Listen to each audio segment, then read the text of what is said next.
So his question is, he says, when we pray at home, the ladies mostly pose this question, he says, that whether they can lead the prayers, and female... Men?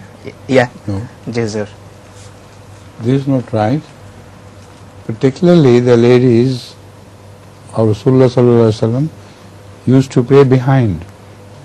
It's not a matter of preference of order to men, but it is a matter of the ladies' own, let me say, coyness to say the namaz before men's eyes.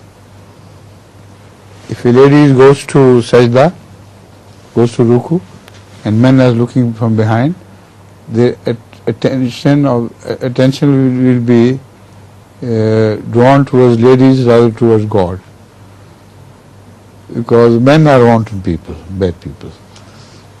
So Islam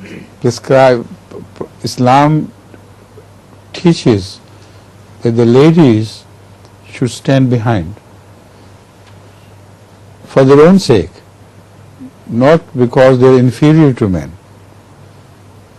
because for the sake of their own purity, and because they are so quiet to show their bodies to men. This is a very, very sensible order. You understand? So never permit your wife to lead you in prayer. Lead her yourself. Okay? My information.